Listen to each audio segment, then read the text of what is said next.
Giants made their pick for a quarterback a couple of years ago, top 10 in Daniel Jones. Generally, though, Giants co-owner John Mara says he's getting impatient with the team. This is a team that's been to the playoffs one time since winning the Super Bowl a decade ago.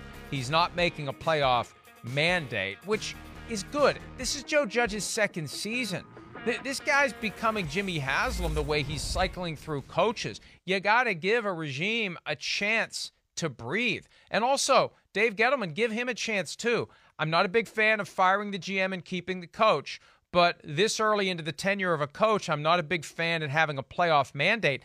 Let's just let it build. Let's let it grow. Let's try to take some time here.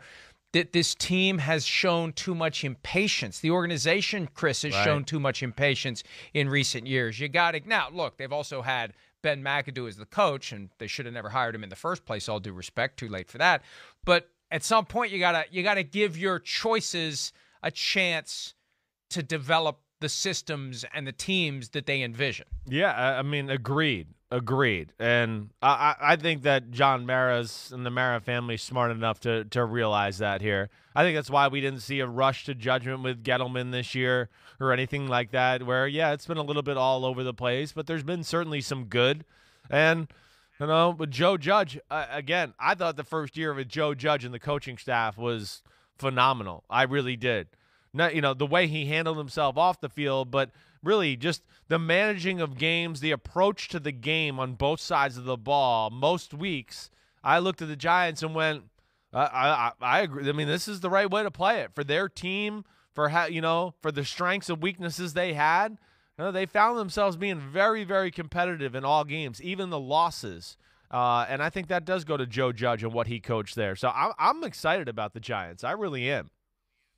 But, when you hear that the owner's getting impatient, you just have to wonder how much of that impatience made its way from him to Gettleman and created this environment where they're paying Kenny Golladay $18 million a year when no one else was even close to $18 million a year on a long-term deal. Sure. They give Adoree Jackson significant money, even though he didn't play much last year. Yeah. So, they've done a lot by way of going out and getting these deals done. Zeitler, by the way, was cut by the Giants. He's with the Ravens now. All these other guys, new members of the Giants as they try to get things done. Leonard Williams, not a new member. He's a guy who signed a long-term deal after being tagged a second time. You could argue they were a year too late to sign him for a deal that would have been good for the team. But they're spending. Anytime we see this from the Giants, we saw it with Jerry Reese one year, right? And it bought him some time.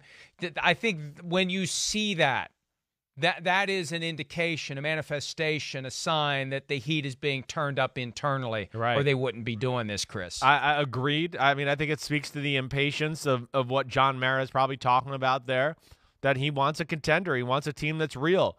I think it's the first time in a long time the team is. I think the Giants have a real the Giants fans should be excited.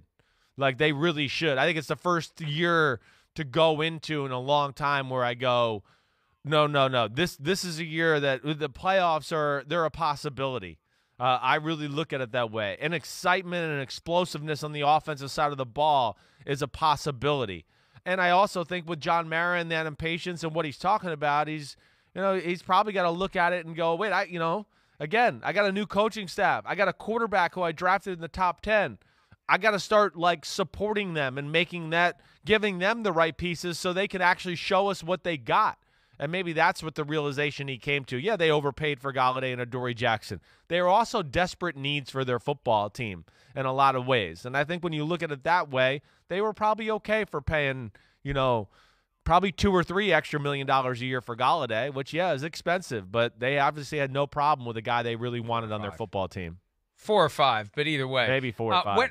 When have moves like that, born of desperation, ever worked? That's what makes the Patriots push this year in free agency so much more compelling, because now you have an elite franchise doing what, as Robert Kraft recently told Peter King, the Patriots in the past have made fun of other teams for doing. Spend in free agency in a desperate attempt to meet your needs. You answered the question, Giants fans should be blank. You said excited. I say wary, just because that That is the justified position that a Giants fan should take based upon the way the last decade has gone. Hope for the best, expect the worst. That's what Giants fans should do, because that's kind of what they've gotten for the most part since hoisting that Super Bowl trophy. But Giants fans, you got 4 of them.